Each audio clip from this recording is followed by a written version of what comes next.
those sites. What's your response to that? I think Pakistan is not the aggressor. Pakistan is not the provocator. India, a few days back, attacked Pakistan's civilian population in the dead of the night. We buried our children, we buried women, innocent civilians who had nothing to do with anything. They were attacked, they were mercilessly killed. And after that, last night, India attacked some of our bases, near to our bases. We've suffered no losses so far as our Air Force aircraft are concerned or assets are concerned. But Pakistan has now a right to respond under the UN Charter Article 51. We had a right to self-defense. We had a right to respond. So because of India's aggression, India's attack on civilians, we've responded. And the way we've responded is that we have not targeted any civilian populations. Well, Minister, if I may come in on that, India disputes that. India says you've sent around 400 drones over its cities, including religious sites and civilian areas. It accuses Pakistan of targeting civilian areas. We've, as per our right to self-defense and right to respond to India's unprovoked attacks in the past few days, we have only targeted their military installations, their military equipment, their radars, their military bases, because these are our code of ethics even in war. So we completely deny that. We refute these allegations. We've not attacked any civilian population. Last night, we also heard reports that a few missiles were fired on Amritsar, on the Sikh minority. You see, the Sikhs are very, very close to Pakistan. We have their religious sites.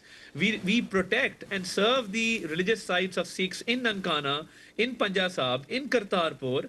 And, well, Minister, close to Pakistan, but that is an Indian domestic issue. Meanwhile, India disputes your claims about hitting some of its military targets, and it would say its actions are not unprovoked. It points to this militant attack last month and says Pakistan was complicit in that. You see, the Pahalgam incident on 22nd of April, first of all, the Pahalgam area is 200 kilometers away from Pakistan's line of control.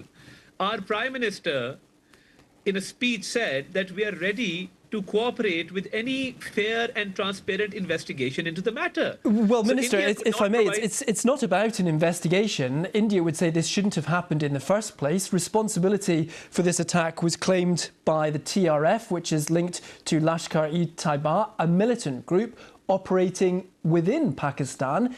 It is an obligation of the Pakistani government to stamp out militant groups like this, like Jaish-e-Mohammed, which operate within your territory?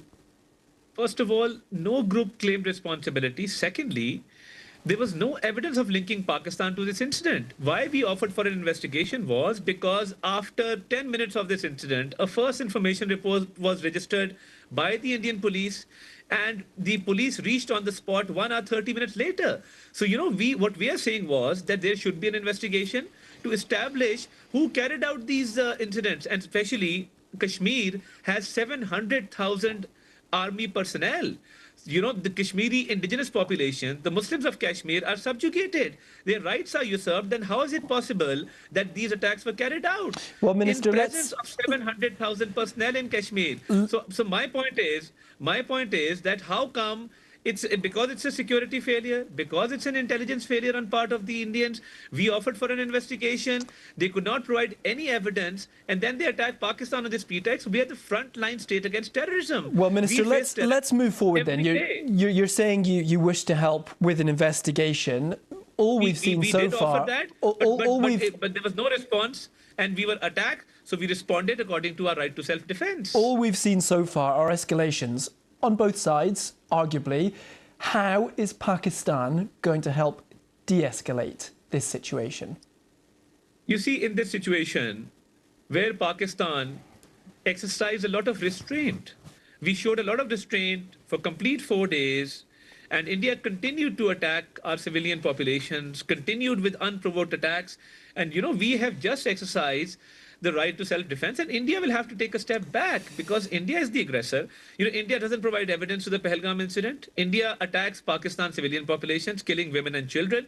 Then India attacks our civilian populations and some of our places near our bases again last night. So, we responded. Now it's up to India to take a step back and de-escalate the situation because they are the aggressors, they are the initiators, and Pakistan did not aggravate the situation. We just responded as per our right to self-defense. But, Minister, moving on, there have been calls, as I say, from China, the US Secretary of State, the G7 group of industrialized nations, from both sides to lower the tensions here. Are you talking to Indian officials? Has your government spoken to the Indian government?